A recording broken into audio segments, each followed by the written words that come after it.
I basically said that you can find improv wherever you are, and if you can't find it, then you can make it. And I mean, I moved to Chicago to do improv, and then now that we're out in the suburbs, I still do some Chicago improv, but it's not as easily accessible.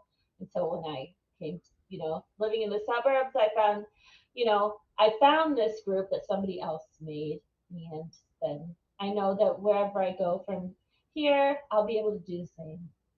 Cute. Aw, That's sweet. that is actually very sweet. Wait, where's the applause button? I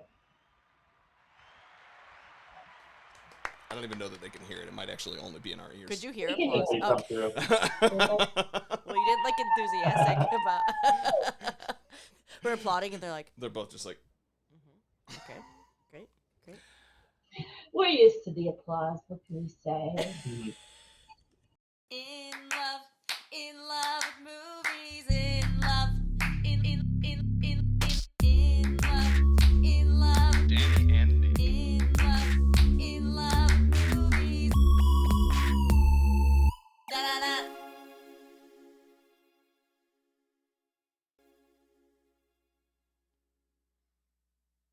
Welcome, movie lovers. To In Love with Movies. I'm Dani. And I'm Nick. And here's our podcast.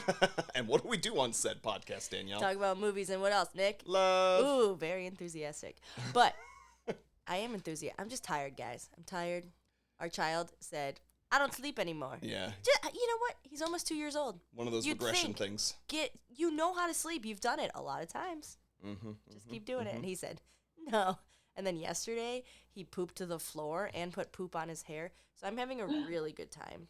Anyways, But we are joined by people who very much deserve the applause that they have gotten used to. Returning guests, our only annual guests. it's true. Welcome back, Youngloves. Wow, Thank thanks you. for having us. I was going to say I'm enthusiastic about having you guys on just because it's a great excuse to get to watch very bad Christmas movies. The worst. Excellent. That's good. I'm getting a sense that perhaps we have similar opinions about this particular movie that we've watched. And I can't now remember who we get to give the credit for on this, but I remember there was lots of talk of lots of movies, and this would hit the conversation somewhere. But I'll let the Youngloves tell us. What is the movie that we are going to be discussing in the second half? Do you remember it? We're discussing My Secret Santa, not Secret Santa, not The Secret Santa, because those movies exist. It's My Secret Santa. That's correct. I feel like I'm getting deja vu. We had this when we watched Xmas or whatever other thing of Xmas it was called. The Xmas, his Xmas, our Xmas. I can't remember. Xmas with just an X, Xmas with EX, Xmas with an EX dash, and Xmas with an EX no dash. Yeah, no. So we like to pick original movies here. But before we talk about movies, we want an update from Yeah. Madisson and Nick Younglove. I was going to say their first names because you just said the Younglove. Okay, you said their Younglove. first names. Youngloves. Congratulations. How you guys doing?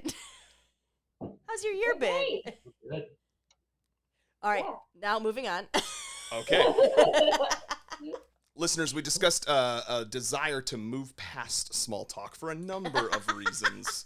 So we're going to go ahead and move into a deep question. We only have a couple of deep questions. If you want the entire love story of Madisson and Nick, it's a great love story, but you can look back. We've had it on this podcast before. We don't need to rehash it in another episode.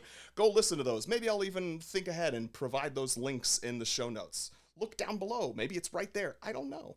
Anyway, we're going to ask them a couple of questions. And the first one is, what, if anything, do you feel you have learned about love and or marriage in the past year? In 2025.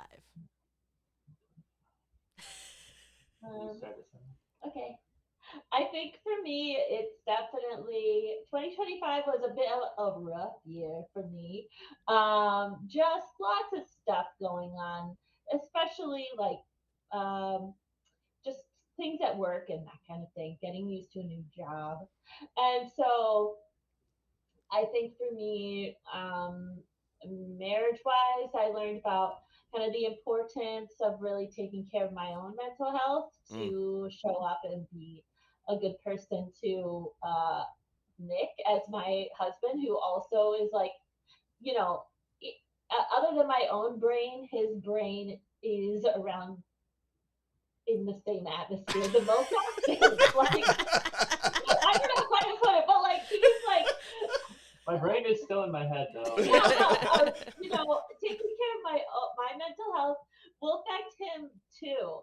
And so, yeah, just the importance of like, because I was like pretty down bad mental health wise throughout the year, and that was new to me. Like, I've done therapy for quite a few years, like probably like 3 years, and then I stopped once I got my new job because I was like, things are great, and then my new job wrecked me a little bit. So Aw. I was like, this is not so great, and yeah, I kind of like explored new options of like, okay, do I need to talk to another specialist? I talked to my doctor about things, and like Nick really encouraged me to understand like, hey, like I'm here and supporting you, and like what you're going, like he made me feel like what I was going through wasn't, a normal situation, as far as like I had a lot of things weighing on my mind, and validated me in a lot of great ways, and encouraged me to go and be able to find like the help that I needed, but also be there for me to support me, because I was like really like I want to word this carefully because I don't want to be like I was dragging down the mood or anything, but it was just like my mental health was greatly affecting how, he was like, I want to help you and fix this, and I didn't want him to feel like it was about him. It's about other external things and me being burnt out. And so, yeah, just I learned, that's a roundabout way to say like I learned about how he has been supportive to me, but also how it's important for me to kind of take care of my own mental health without um like being ashamed of it, and being open about how I am feeling with him. I think that's an excellent lesson for someone to learn. I know it's rings true for things that we've gone through Yeah, in the for past. sure. So, can certainly relate. We'll just say that. Nick, what did you learn? Oh, why did I let you go first? Yeah. Yeah, me too. Nick's like, I learned not to let Madison go first. Oh man. Yeah, I mean, I think mine is in this similar vein, like they're kind of tied in together. So mine was sort of seeing and finding new opportunities to support and be there for Madison. Mm. We're still pretty fresh into it. So, and there's always learning as marriage continues on. But yeah, I think this was a year of, finding newer and more creative ways to be supportive, and also potentially kind of rethinking ways that I might have thought were supportive that aren't necessarily helpful, or so I think just finding ways that are learning to be more effective in how it can be supportive, and what she finds supportive versus what I might think is supportive and isn't necessarily Or would be that supportive for important. you, but It's is not to something I her. might find important, and yeah, she doesn't. So I think it was a good refining and growth there. So I'd say that was mine. A lot shorter, but That's only because you get to stand on the greatness that was hers. You get to just, exactly. You yours really is all said wrapped it. in everything she already said. Yeah. Yeah. That's deep. It Well, really is. I'm glad that, Madison, you're feeling better. Things are on the Yeah. up. Yeah, things are much better, and a lot of it was like just anxiety driven in my part, like, being in a new place. I was really hard on myself, and so I'm like, doing the things that I should be doing to like maintain my mental health, but also just feeling a lot better. Like, I'm not crying all the time, which is nice. That's What? And like finding joy in things that I, would have a crash out about instead, or overthink. So yeah, yeah, it's a work in progress, but I'm definitely feeling much better. I'm Good. very glad to hear that. I'm very Yeah. glad to hear that. Not to make this about me, but Are you this year, about to say that, like, the beginning of the year, you kind of just found yourself crying all the time constantly, and that's part of why you ended up leaving your job? that part. But we had to like find a way. Like I was in a place also with my job that I'm like, this is not healthy, and also having a kid, I'm like, I'm giving barely any mental effort to my husband and my child because everything's being taken up by this like dark space that is work. And so for us, the solution was I just left that job, and Nick was so supportive, and we figured it out, and now I have 4 other jobs. I was But going to say, and we're still figuring it out, Yeah. just because you're still dealing with the stress that comes with having a very different working situation. yeah, but I'm so much happier, I and was I'm gonna say. so much healthier, Yeah. and it's because Nick heard me and was like, okay, I think we need to make a change, because he saw that that was not me. Yeah, and I think that's what I was going to say, is it sounded like you all had maybe a similar experience, that Nick was supporting you, saying, like, this is not just the normal, I'm sad Madison, or Madison's having a bad day. Like, this is something more than that, and we had a similar experience. And then you also touched on something, Madison, that I just wanted to say I think rings true for me, because I still, on a regular, like weekly basis at the very least, have, where you were saying that maybe there was a little bit of Nick feeling like it was something he was doing or something he should be doing to make it better. Nick, I don't know if that's how you feel. I certainly feel like that on a regular basis, that there's like something I should be doing, or this bad mood that I'm seeing happen in my wife. Surely it must have something to do with me. And it's really hard in a marriage to realize, like, no, in fact, that person's still an independent individual that still might have a whole world of things happening for them that have nothing to do with me. You're just in the like room. when you're together all the time, you're like, okay, there's so many things you are like, yeah, that probably is something I did. It's easy to put that responsibility on yourself. So yeah, I was trying to be like, but yeah, so then like that led to good conversations too, of like, yeah, figuring it out and being supportive. But yeah, you start to be like, man, I need to be like extra peppy or something, and then Yeah. you start putting out a show, and I'm like, wait, that can't be the solution to this. And then you're just exhausting yourself, so then you become more short in the situations that maybe are trying for you. Yeah. And Madison, I think I kind of cut you off. No, yeah, I don't know if Nick knows this, but in our relationship too, there's so many different moments as well where, like, we've talked about this before, but some of my role in our marriage is like caregiving. And so there are a lot of moments that we spend together that most couples probably wouldn't, or Sure. like a lot of things that Nick depends on me for, that or needs from me to do, and that other couples probably wouldn't. And so there's just not a lot of moments where I'm like, can feel like I can turn off, but at the same time, like, it's not fair of me to kind of like to not have that, I to just dump on him all the time, emotionally dump on him. But what I was saying was, I don't know if Nick knows that this was like the moment where I was like, I need to change something, because we were like on vacation this summer, and it was like just it was a great family vacation, but it was stressful. The room was not accessible. The bed was uncomfortable. I was not getting. We just don't get very much sleep on vacation, and I'm crying, and like Nick was like, I don't know what to do. Is our life so bad? And I was like, I was like, at that moment, I was like, it's not. Like, in my brain, I was like, oh, I need to do something. Because to me, that meant like he sees me being upset, and it's like, I think that he's not doing a good job, or like, I hate our life, or like whatever. When really, I was just having a bad time in my brain.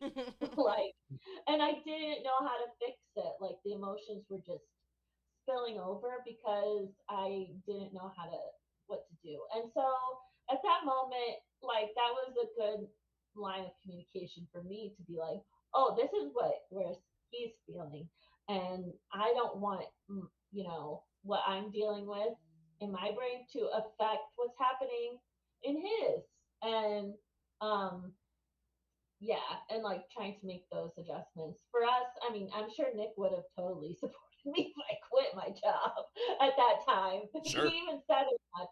But for me, That the wasn't what was best for you. Yeah. yeah. So I was like, no, the financial security piece would have wrecked me even more than whatever. But yeah.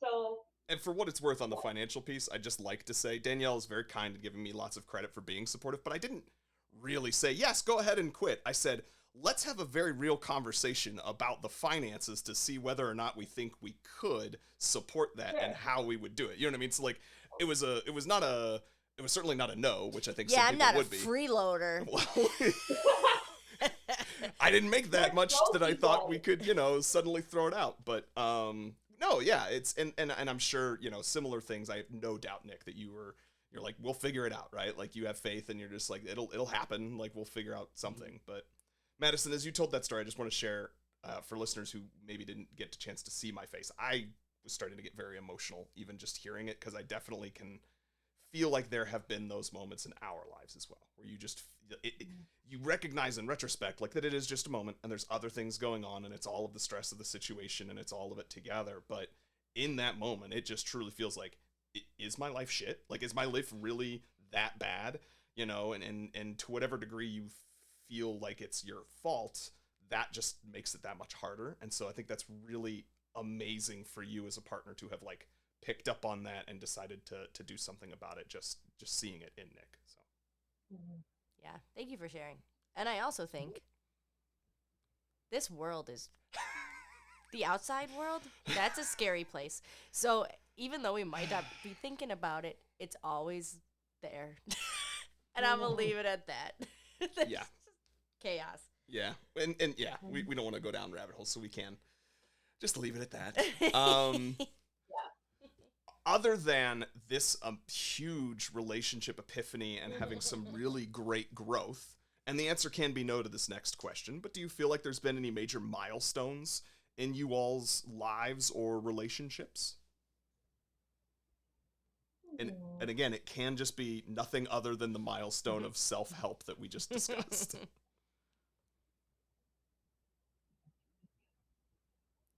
Nick went on his first roller coaster post injury. That did? technically. That was technically last year, but it was after we recorded this podcast. There you go. So it's within the bounds of time. How was that? It was a blast. Yeah. Yeah, we had a good trip to Disney. Yeah. I was about to ask where it was. Yeah, we went to Disney last Christmas with my family, and so that was cool getting to like experience that with him and my family and get him on some rides he hadn't been on ever, but also like since his injury, being able to get him on roller coasters and stuff. That's awesome. I'm proud of you, but as a woman in my 30s now, everything makes me sick. I can't even spin in a circle without getting sick. So if you said you hated it, I'd be like, yeah, I get it. It's not the same as it used to be. Oh yeah, we had some wild close calls on the dinosaur ride was a crazy one. The dinosaur. Wait, what dinosaur I'll just ride? send you a photo if I can find one. But literally, the dinosaur ride, which is now going to be Indiana Jones ride in Animal Kingdom, it was like so bouncy, and Nick was on the edge, like on the last seat, which also getting him into that car. Okay, usually I would do the lift along with my brother-in-law, who's like 6'2", lifts, big football guy, like coaches football and played in college, and like he would lift him. He almost dropped Nick because his foot slipped. Oh He no! stepped off the platform He stepped on on accident. but he caught him. He was okay. Oh my god. We get him onto the ride. We strap him in.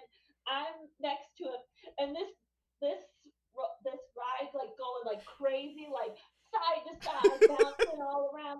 And it's a dark ride, so I can't see anything, and neither can Nick. So I don't know if his leg, and of course he doesn't know either, is like off the side of this vehicle. I mean, my butt was like barely on the seat. It's like you're in like a SUV that's supposed to be off-roading. Like literally as soon as we went, it like jolted and my butt scooted forward. I didn't know what to expect, so like yeah, it moved a little, and then from there I was like just bracing as tight as I could. And I was like holding on to him, and holding on to his leg, and I was getting so tired because we're getting jostled around, and my muscles are tense. And we have a picture of us on the ride in the dark ride, and we're just like facing a terrible. Was this the same ride where dinosaurs like pop out at you? Yeah, It's which like is also a terrifying. ride anyway. Yeah. Yes. I've been on that one. I don't think I've been on that one. No. I think the Animal Kingdom was under construction for the first time ever when I last went to Disney World Orlando. So Yeah, I recall this ride, and it is scary. Fine. I'm glad you survived the dinosaurs. Yep. Very good. Oh, Well- Madison could have been really rich either way, you know. Get that Disney money, baby. Oh my God. With that, Nick's Yes. dying. Should we take a quick break and then we'll talk about this fantastic, wonderful, amazing, great movie? What's it called? My Secret Santa. and we'll see you on the other side. In love with movies. Da da da. And we're back. Welcome back, movie lovers. Now we get to have the fun portion of the podcast where we berate and belittle and critique the glory that is holiday romance cinema. Yes. It is one of my favorite genres, I would say, now. We've had a lot more luck with it than we did this year, in my opinion. We'll get into it. I think Danielle thinks it's bad, but maybe no worse than what we've had before, which I may or may not agree with. Okay, Nick, do your opening credits. All right, opening credits. So the movie we're talking about is My Secret Santa. New Fodder 2025 is when it was released. It's directed by Mike Roll, I believe is how it's spelled. Lots of Christmas movies in their history. Also the director of all of the Princess Switch movies. Which are fantastic. Some of which are definitely Christmas, if not all three of them are definitely Christmas, and I would say they are better than this. So That's Vanessa Hudgens, right? yes. Yeah, those ones are good. Right? I'm like, okay, so the theme I like that continuing, one. by the way. Writers include Carly Smale, I think would be hard to pronounce. Lots of other similar Christmas movies. And then Ron Oliver, who was one of the writers credited for Falling for Christmas, another movie that we have covered on this podcast and is also, in my opinion, better than the one that we watched. That was Lilo's coming back. Lindsay Lohan. Lilo, sorry, my brain was like Lilo. Yeah, Lindsay Lohan. That was Lindsay Lohan's return. It was part of what I think may have actually been the impetus for us starting this new tradition where we cover. It was like she was coming back, and that made it worth it. And then we just decided to keep going with Christmas movies with the Youngloves. I think We did that one, right? we did. I'm saying I think it might have been the We did first. that one, but I think we did ones before that. Oh, too. okay. Well, then that part I'm wrong about. Go back and look at the tape, everyone. Listeners, you can look at the We've the been doing this history. for like 7 seasons or I something. know. This has been going for a while. It's also starring Alexandra Breckenridge, which Danielle did not recognize from her favorite movies, She's All That. No. And She's the man. yes, she's the man. I wrote it down wrong. You're right. She's the man. Plays Monique apparently, and she's the man. And Big Fat Liar, two of Danielle's biggest What? You did credits. both of those? Wait, do you guys remember who Monique was and She's the Man? No. Does he have your number? 1-800-BIATCH? It's the girlfriend.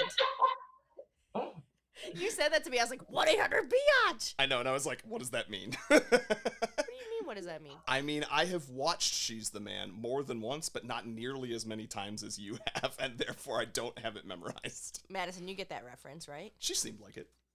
I've seen She's the Man, and I remember that quote, but that was a long time ago. Okay, so- I laughed because it's funny. It is funny. That's why it's a good movie. She plays Monique, who is her twin brother's girlfriend, who is like, that's not my boyfriend. Because You Amanda don't have Bynes- we've covered She's the Man before too. We don't have to get she into dresses all of as it. her brother. Okay, go back and listen to our episode on She's the Man. Maybe I'll remember to put that in the show notes as well. Anyhow, Also starring Ryan Egland, who was in Black Klansman and some like one-off episodes of lots of shows. He's the like male lead in this, who was quite a handsome dude, but he had a very much like every man's face. I literally was like, I surely have seen him in something before. And scrolling and scrolling and scrolling and scrolling, like I watched Black Klansman, but he did not impress me in that movie. It was no one. It was a main character. Tia Mowry, though. Tia Mowry in this, from Sister Sister and lots of other Disney projects. She was not looking so hot, in my opinion. Do you think she auditioned for the protagonist role? Oh, and you think she got like got second fiddle to it? That's interesting. I could see that. I could see that. I thought I would mention Madison Maxluck, as I think maybe how she would pronounce it. That's the daughter, and she's been in the Nobody movies. Let's see, and then Diana Marie Riva, I think is how she pronounced it. Rive. It's not River. I remember that. But she's in Dead to Me. You at one point were like, isn't she a lesbian? I was like, I don't know that woman's life. And you were like, well, she was a lesbian in Dead to Me. And I was like, I mean, just because you play a lesbian doesn't mean you are a lesbian. Anyway, that's the woman I'm talking Then about. we get into a fight. Anyways. So that's my opening credits. Anything else that stuck out to you all from the people who were in it or part of it? And that's a no. So then it's time for Danny's Dingle. A poor, single mother, daughter, got into the best snowboarding school in America. Oh no, I can't pay for tuition. You know what? I just got fired. 50% off if I work there. But no, I'm not going to work as me. I'm going to be a drag king. But still give them my real social security number. Hotel hijinks. Ho, ho, ho. Bullies. Ski slopes. Injuries. Dude, what else happens? And then it ends. That was I could tell this movie was very memorable for you that we watched 3 nights ago. Yeah, I forgot what it was about. No, I got the premise. Okay. So, yeah, anybody who hasn't seen the movie, I would describe it, and you all can agree or disagree, let me know. Imagine Mrs. Doubtfire meets Miracle on 34th Street blended into Christmas rom-com. Yeah. Yeah. Yeah, okay. So that's the premise. I'll admit, when we watched the trailers, especially the Mrs. Doubtfire of it all, seemed very intriguing and interesting.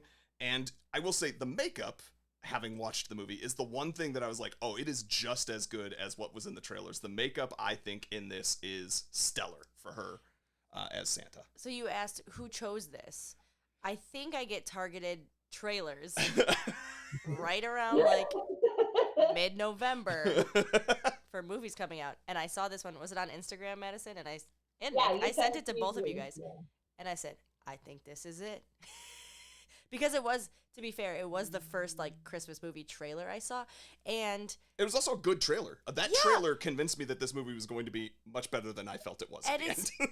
unique. Like, I haven't seen this concept necessarily before. So I was like, let's watch it. And then a lot of other trailers came out. And so I gave Madison a list.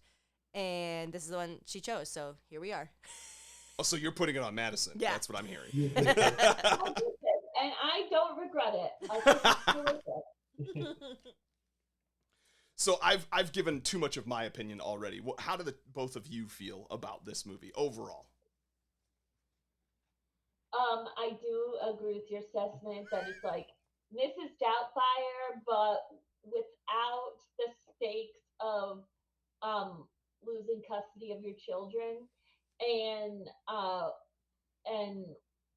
it a lot of longing looks.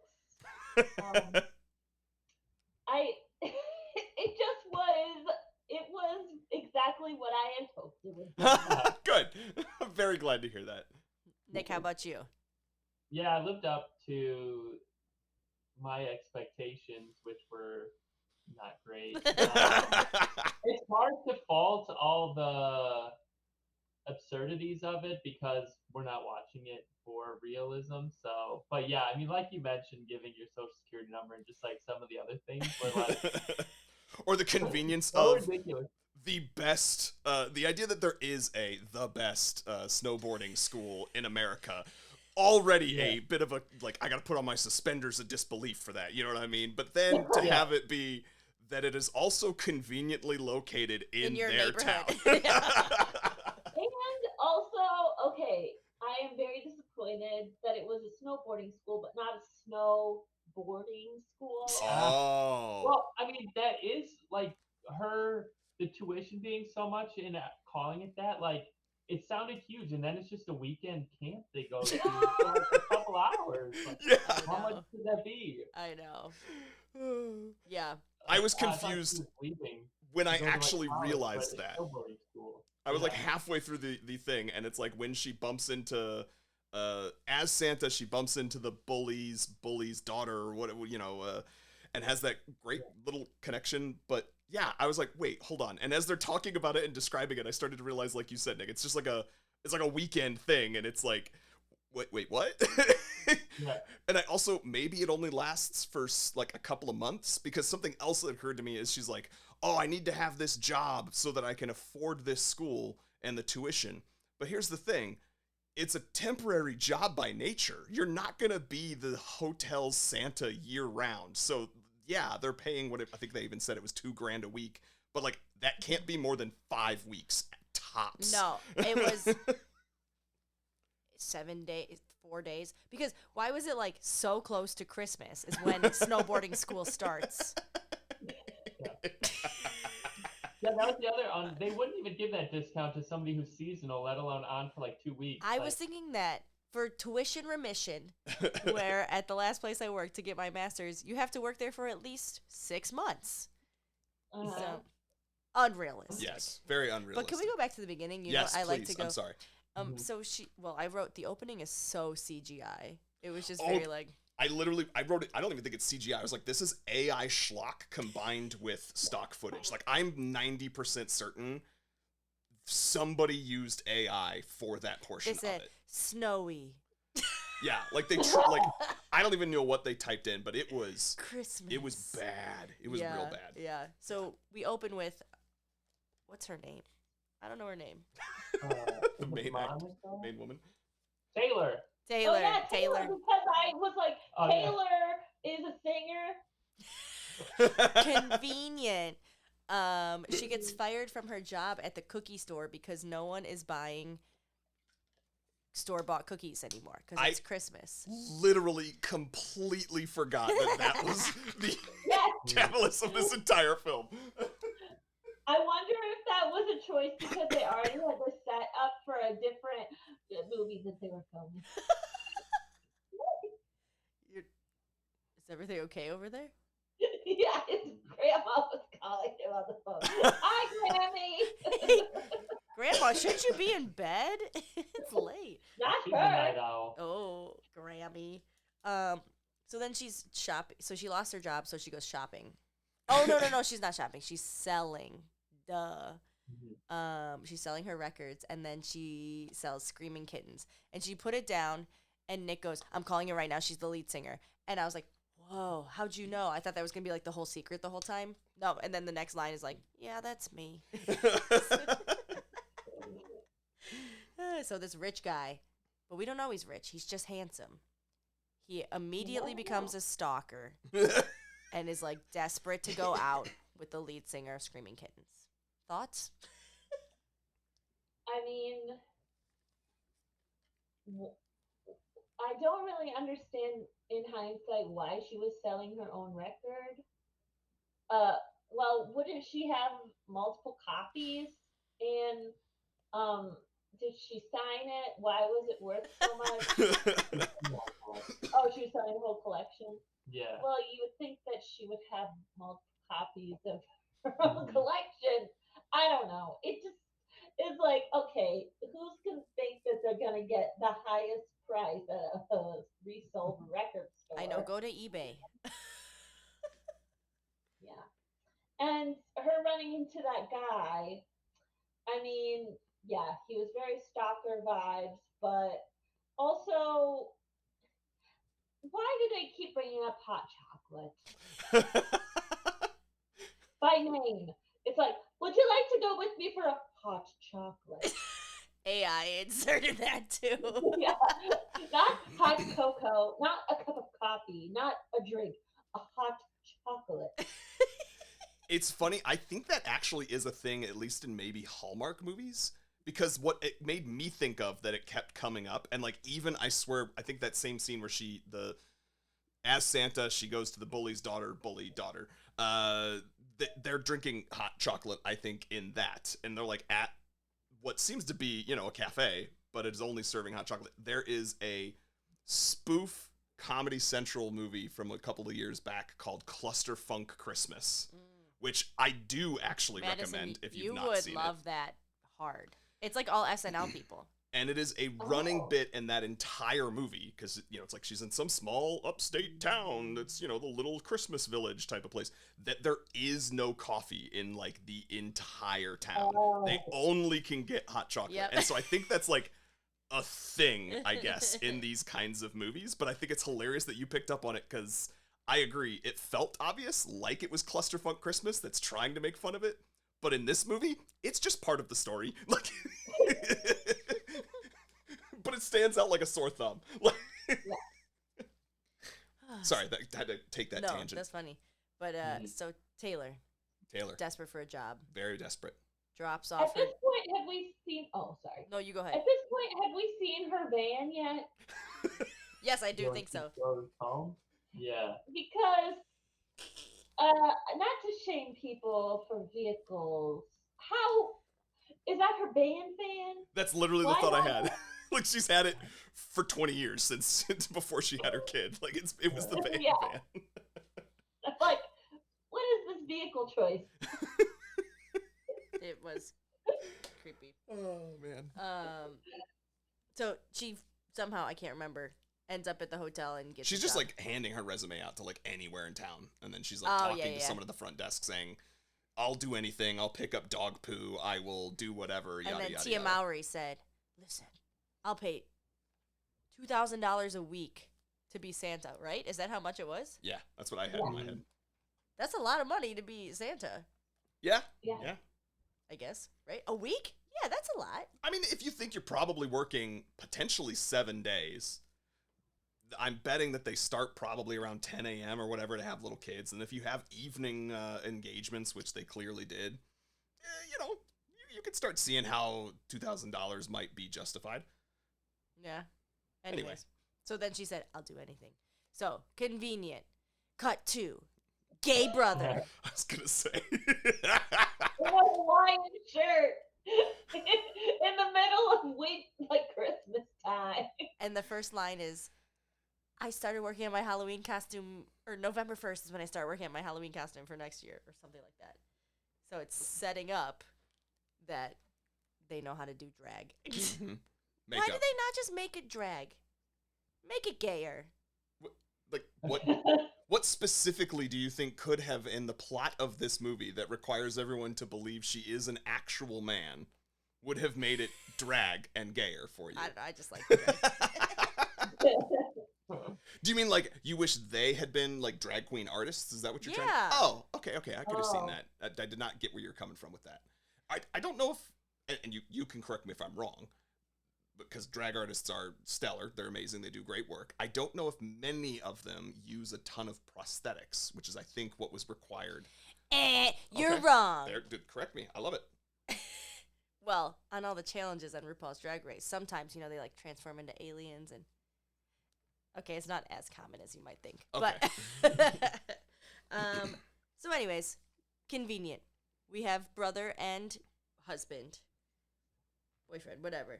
They're going to make her a man. And there was that cute little montage. Make me a man. That's the Rocky Horror Picture Show. And that montage is almost a direct ripoff from Mrs. Doubtfire. Oh, I forgot to Like, mention. come on. she gets the idea. She's like, this is a sign. I'm definitely going to be Santa. Because her daughter falls asleep on the couch in a Santa hat. Did anyone else find that? I literally yeah, did not that's clock right, that she just occurring. puts it on. Like, Oh, this does remind me. Okay, have you ever seen the claymation movie The Year Without a Santa Claus? of course I have. And remember when Mrs. Claus dressed up as Santa Claus, Mhm. and she sang that song, "Anyone can be Santa." That's what this movie reminded me of. Dang. So it's not a new concept. It's been around forever. So my big question was, but they answered it. How is she going to get paid using a fake name? And I will say, Hugh Man, that's a good one.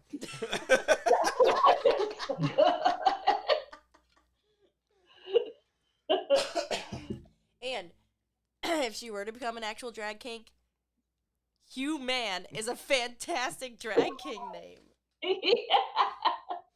I actually want to see the movie where it somehow was that she turned herself into an actual drag king with the name Hugh Man.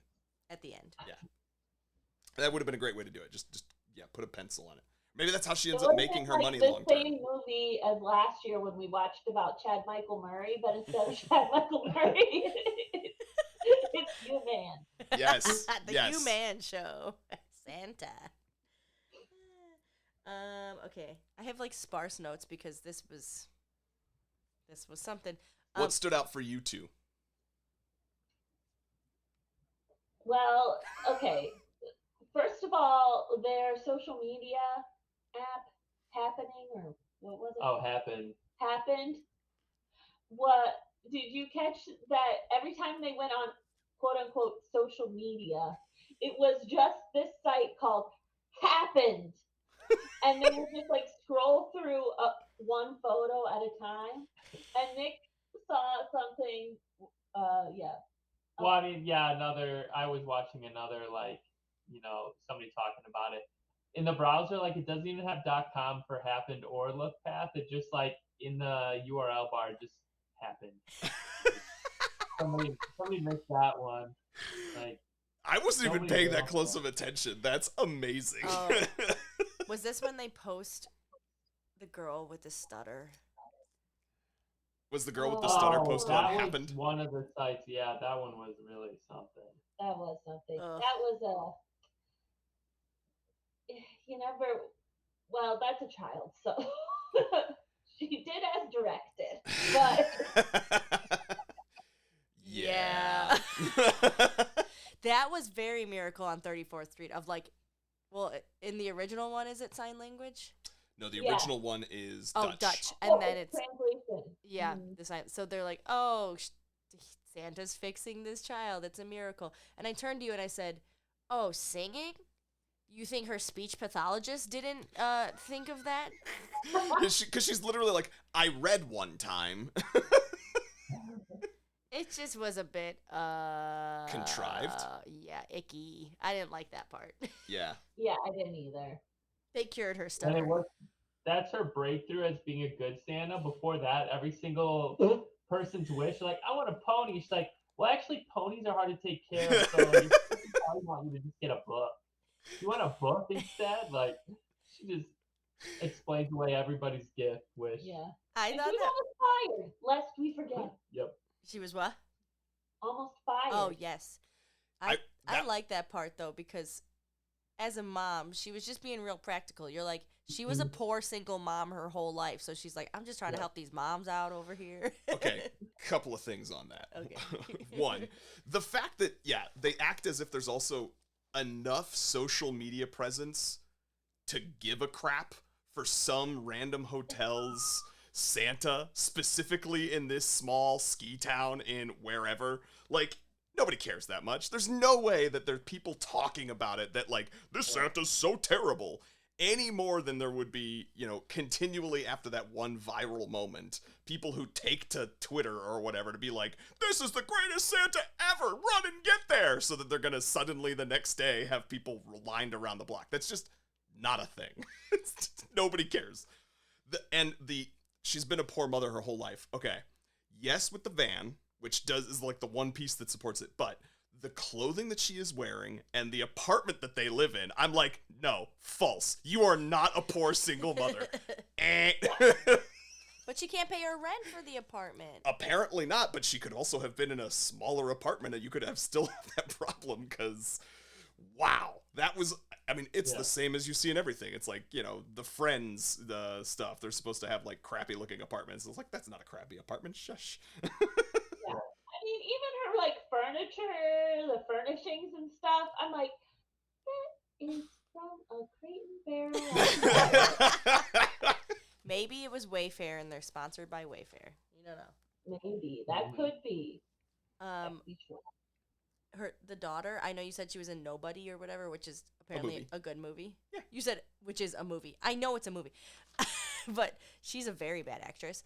And when they're like, "What do you want for Christmas?" "I want my mom to date." Like, that's sad. Not like a new snowboard or anything, but it was just pathetic. I said LOL. And we need to talk a little bit about how Santa is having longing glances. No, Matt. What's his name? He's longingly looking at Santa, who we know is a woman, but he doesn't. Like, he's longingly looking at an old man. Like, the glances he was throwing were weird. I love that they kind of cover that with like a line towards the end where he's just like, "I was having confusing feelings. I'm glad to know who you are," or something. I was like, but then that doesn't explain the landlord, who is real hot for Santa. The landlord might as well have been, and I'm going to forget the actress's name who plays Lorelai Gilmore, but she was in a movie called Bad Santa and has like a literal Santa kink and gets it on with a mall Santa as a result of said kink. And it's Lauren Graham. Thank you, Lauren Graham. Yes. No, I was like, oh, that's her. Like, that's that's pretty funny. They covered a lot of bases in this. It's a very progressive movie, considering the history of non-progressive movies. These types of movies have been. Well, was this Netflix? This is Netflix. Netflix is way more progressive than, I think that's why they like broke apart, or they have their own thing aside from like Hallmark Channel or whatever. Hallmark, right? Or what's the one that Candace Cameron Bure owns? American Dream or something. I don't really watch. Yeah, and you know why they split, right? Because Hallmark had a gay one. Yeah. Because like, that's literally what it was. It's like, I can't be a part of this anymore. What? Anyway, so putting that aside. I can't tell if I like really liked this movie or did not like it at all, but as a mother, there were some things that really resonated with me. She goes, he said, "Since when is having fun a waste of time?" And she goes, "You have never been a mother." And I was just thinking, I haven't had fun in a while. But at one point, I was crying because, okay, fast forward, it's a lot of holiday hijinks. Drag, no drag. Drag, no drag. But we find out that Santa, the big reveal, is Taylor. I didn't see this coming because her daughter gets hurt. I did not see that coming. Like, really hurt. Yeah. Yeah, in a neck brace being taken away in a stretcher. Yeah. And yeah, but then she only has a sling on. I was like, yeah, maybe it was one of those things where, like, you know, you fall in a weird way, so there can't be sure, and they just are like extra precautions, and then when they get you to the hospital, they're like, oh, literally just a broken arm. But who knows? Yeah. But as a mom, that really got me, like, just being so, like, her fear of, like, oh my god, my kid. Like, nothing else mattered in that moment. And then the other reveal, when you find out Tia, I don't think that's her name in the movie, Tia, the actress, Tia Mama, her daughter is the bully who just wants to hang out with her mom. And she says, "I miss you, Mom." And then I was crying at that too. It was just like, there were moments, glimpses of like sweet, genuine, like holiday stuff peppered in with all the other whatever that was. I knew immediately the bully's mom was Tia. You watch a lot of these Really? movies, I was though. gonna say, dang. Oh yeah, I knew it immediately. I was like, Nick, her mom's Tia. I was right. And I mean, that also may be because it wasn't a very diverse cast anyway. So I was like, Two I people know of you're color. wrong. They're related. Yeah. Yikes. But yeah, yeah, that the moment when she like got her, that is a good reason for the mom to have like revealed herself. It must have been very confusing for her daughter to see Santa over her. And also like the flashes to the what is his name? Matt? Is it Matt? Matt? Are we talking Yeah, the about played by flashes to Ryan him Eggold? as Santa is over top of this girl, his face is like you know, like he's going through it emotionally watching Santa like falling in love with Taylor as Santa. Yeah. That was interesting. Yeah. And I thought Taylor was so very interesting because she truly was so closed off and didn't want to date, and then all of a sudden Like, just changes her she mind. did. Well, didn't she change her mind after she heard her daughter say, "I want my mom to date"? Wasn't that the? Yeah. Yes, that was a catalyst. So I'll give that. That right? was the cat a list. Yeah, They have a cat behind them. Furniture.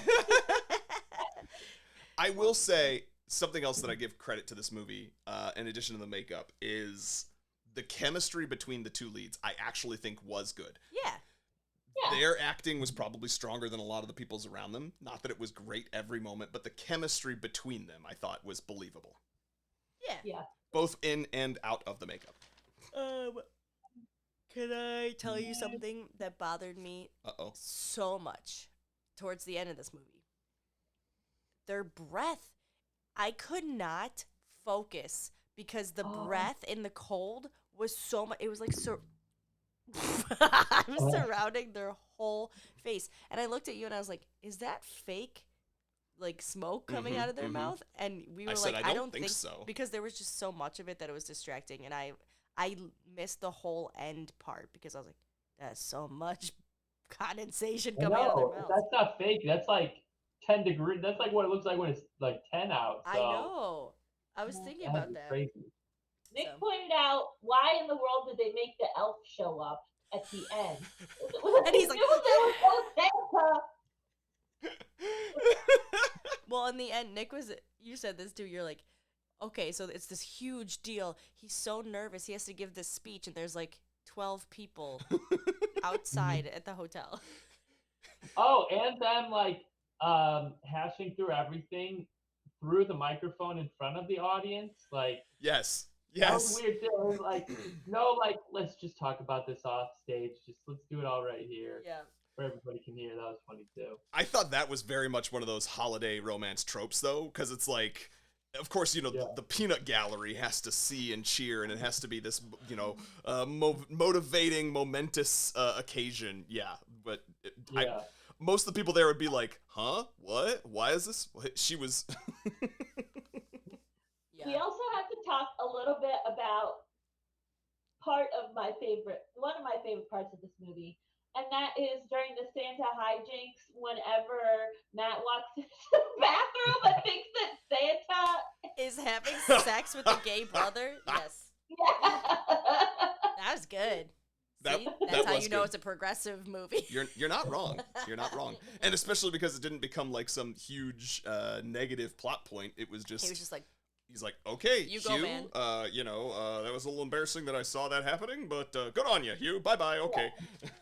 He was like, I don't feel so weird exchanging glances with you. Yeah, exactly. Now I know you're open. That made him even more confused. That was very funny. I thought anything that the brothers and the boyfriend were in were it was funny. It was good. Yeah, I forgot to mention those two guys, by the way. Also, that's William Vaughn and Adam Boshisher, I think. We've been asked to see Tucker and Dale versus Evil. Adam Boshisher was in that, and William Vaughn was in some episodes of Smallville. Cool. Fun. Fun. Which also, Mike Roll directed several episodes of Smallville, which is why I think that actor was in it. Interesting. Love me some Smallville. So, it's a Hallmark ending. They play, Screaming Kittens is back. Her daughter's proud of her mom being a screaming kitten. And then they all just know the chords to a random Christmas song. While their fingers are like frozen. And all the smoke coming out of their mouth. It was crazy. I wrote, the dancing is so cringe because the elf. Why was the And elf? I pointed out to Nick she was wearing fingerless gloves exactly for the occasion. Oh, Convenient. Just Rock stars are always prepared. I did also buy the backstory of she was like, I was young, I was famous, and then I had a baby, and like my whole life changed. And again, maybe that's why I was crying too, because like, oh man, I miss freedom. Not that I don't love my child, but it really does change your entire life. Oh, truly. And if she was a single young mom, like I totally get, like, yeah, you're not a screaming kitten anymore. You give up some of the things that you love. Yeah. So it was nice to see like, mom's got her groove back, and she's got a hot billionaire boyfriend to boot. Yeah, I forgot about.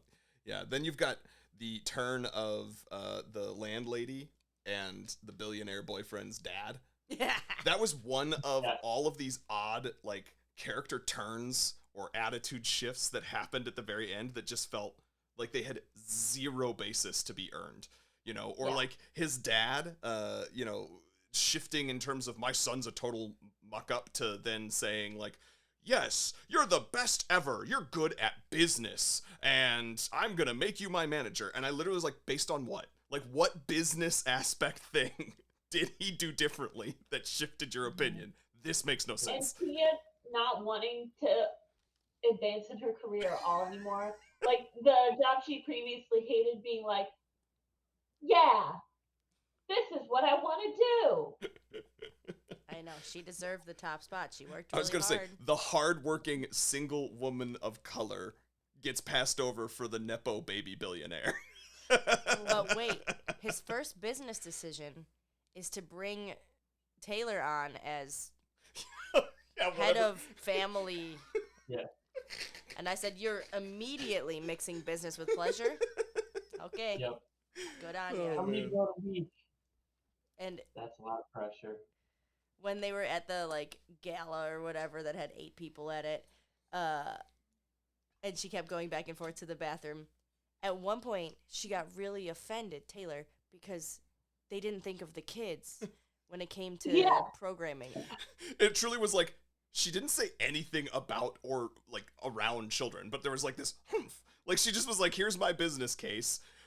Could totally allow for children to be a part of that business case. There was just nothing in her specific statements.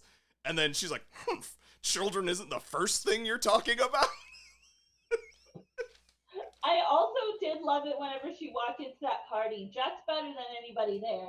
And she was like, I just don't fit in with these types of people. And the types of people are like suburbanites wearing dresses they got from Ross Dresser. Which we stand a Ross. I like Ross has got some good stuff. Nothing against the Ross, but it's not like they were dressed like, I don't know. High class. Insert fancy store that I don't have any dresses. Yeah. So She looked good in that dress though. she did. Mm-hmm. So Madison, you Her believe dress was great. you believe that Tia Mowry went out for the lead of this movie? That's my theory. I mean, Lindsay Lohan did it, so she might have been like, "It's my moment," and she maybe didn't get it. She was also the only name I knew immediately. Yeah. I did say, was that Tia or Tamara? I had to double check which one it was, but like I was like, oh, I know who You know that that's is. a Maori, yeah. Yeah. I can always tell. Okay. Tia's thinner face, right? Bigger eyes. I don't know. They just have different vibes to me. Interesting. I knew that it was a girl from Sister Sister. If you watch enough Sister Sister, like you know. Yeah. I can see But it's been a while since I've seen her on my screen, so I had to double check. That was all the notes I had. We went through the entire movie. That was basically it. Anything else that we missed? You know, I don't think there could be.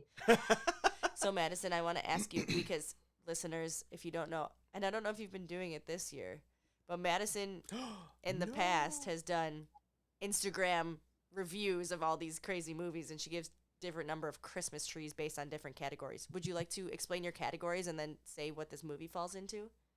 Gosh, I haven't done it for a while because life, Mhm. but from what I can recall, the biggest one is Christmas cheer, and out of 5 Christmas trees, I would say this had 3 Christmas trees. Christmas tree. Of course, Christmas was central to this movie. However, they spent so much time focusing on Santa. I didn't really. It felt wintry to me. Mm. Um, nostalgia. I'll give it a 2 because Tia Mowry was in it, but I don't have any personal connection to this movie. Um, okay, holiday cheer, nostalgia, likelihood to watch again, which you already have Renew Your Vows, so I'll skip that one. And really, Yes. I think that might be all of them. So There what might be one more category, but I don't know. Those are the ones that matter. would your overall rating, if we were to do the listeners who are new, we do heart ratings here, similar to trees, supposed to be 0 to 5, supposed to be relatively objective about whether or not you think it is a good quality movie. What would your overall rating be, Madison? And we're going to do it out of Christmas trees. Okay, we'll do it out of Christmas trees. I'm down for that. I'll give it 2 Christmas trees Okay. out of Okay. 5. And would you renew your vows? You know, it might be one of those vow renewals, where it's like I'm doing this because I should. I don't know how to say. I'm just like, what version of a vow renewal is happening? You know how on reality TV they're like, I'm doing this for the ratings. Correct. Touche. In The Real Housewives of New York, season 2, Ramona renews her vows on her 17th year of marriage. Okay, so anyway, Nick, let's hear from you next. You got your 0 to 5 trees objective, and then your subjective of whether you want to see this movie again for renewing your vows. Yeah, 2 trees is what immediately came to mind for me too. So I'll give it 2. Renewing my vows. Is that a 5 too? Renewing your vows is just a yes or no. Yeah, I'd probably lean no, so I'll say no. I support this. Danielle? I also will give it 2 trees. I don't feel the need to watch this again. Can I plug a different Christmas movie Sure. that we almost were going to watch, but we didn't? This year, what's it called? A Very Jonas Christmas came out. Did you watch that one? No, but I want to. I heard it's good. It's fantastic, and I will watch that one over and over again. It's got all original music. It was very good. It's not all original music. They open and close with one of their already existing. You're right. But I had written down 1.5 to 2. I wasn't sure. Since all of you seem squarely in the 2, I'm going 1.5 because Okay. I think I liked this less than you all. And it's funny you mentioned because you wanted to bring up Joe Bros, or we've done other movies on this podcast, or you mentioned the Christmas cheer. I was trying to think about like, why is this movie? It doesn't have the same magic as some of the other ones we've seen that give you those genuine Christmas cheer feels. They're like you said, there's just something missing. Even though it's Santa, you're like mostly feel like it's just a movie that takes place in winter. Yeah. Like, Mhm. and so it's got something missing. It doesn't have that cheer. And what Jonas Brothers have, which I think is something Falling for Christmas and some of the others we've looked at, like I think it was Merry Little Gentleman or whatever, the one with Chad Michael Murray, like they kind of know that they're not being a serious movie, and therefore they lean into the camp and they lean into knowing that they're being a little bit ridiculous, and they're Or Hot kind Frosty. of Hot Frosty winking at the audience. Like Hot Frosty had the lines of like, she looks like, it literally had a moment where, because it's a Netflix romance show, you're watching on television in the movie a scene from Falling for Christmas, which was a Netflix romance show with Lindsay Lohan, and you've got one of the mean girls who's the lead in Hot Frosty, who sees Lindsay Lohan and then says, huh, she looks like a girl I went to high school with. And like, that's the level of, we know what we're doing, right? We know that this is for fun. And this movie didn't quite hit that for me. Like, I think they thought like just having the ridiculous premise of a woman dressed as Santa Claus was enough for Christmas cheer and fun, and then did not bring it anywhere else. Yeah. And it's not enough to carry the movie on. So I'm with you on that.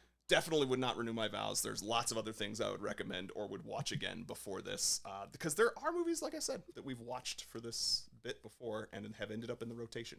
This one is not one of them. Though, if we're gonna rewatch this actress, I will watch She's the Man over and over and over again. And listeners, you should too.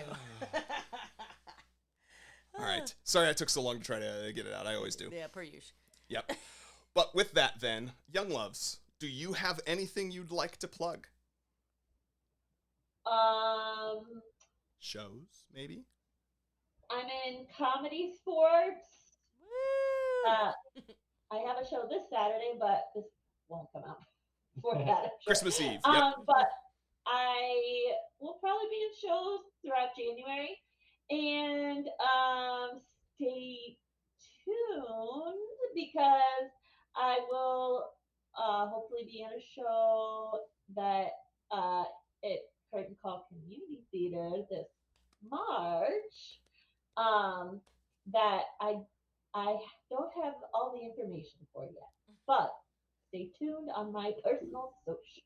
And what would that personal social be so our listeners can go follow you? It's Happened. at Mad Marley, MARLIE on Instagram. That's where you can find me. Awesome. Mm-hmm. Nick, I know you're not the performer in your relationship, just as I'm not, but do you have anything to plug? No plugs for me. You can find anything relevant about me on her. Yes, love that. Oh, I'd like to plug something. Huh? Nick is into 3D printing, and he made little Christmas trees. Oh, those Aw. are so cute. We're gonna take them to my family. My family lives in Pittsburgh, and they have a bunch of kids coming. We're all staying in a giant house, and they're gonna paint these little Christmas trees. Oh, that's I love awesome. that. Wait, have you guys talked about 3D printing? I think we have before. Oh, okay. Never mind. Mm-hmm. Do you have anything to plug, Danny? I'm also in comedy sports. Probably less frequently than Madison. So you can follow me at Denny Miami 4. And if you want to take a workout class, I do that a lot. That's basically what I do every day now. That's it. All right. So that would be at the Studio Beverly, I think is where you would Yes. take those Thanks. workout classes. Yeah. Did you not want to? That's fine. I was going to say, do I need to cut that? Okay. Yeah, you can follow the podcast at In Love with Movies. That's at the letter N, Love with Movies, all spelled out on pretty much all the socials, mostly on Threads these days. For that, you can follow me at Nick Loves Movies. That's NICLUV, Love, Nick Loves Movies, on socials as well. I'm mostly on Blue Sky for that, or you can follow me for ratings on Letterboxd. All Cool. right. And with that, I love you, Danny. I love you, Nick. And we love you, Young Loves. Thank you all for And joining we us. love you. Aw. Aw, we love you, movie lovers. Bye-bye. Bye-bye. Merry Christmas. In love with movies. Da-da-da. We did it! A leg beard. I just love the way that you worded that. Like a Viking A leg beard. Like the year. That's what King Lear is about. No, that's King Lear.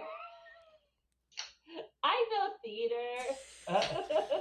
King Lear is about a king growing leg beard? Yeah, that's what it is about now.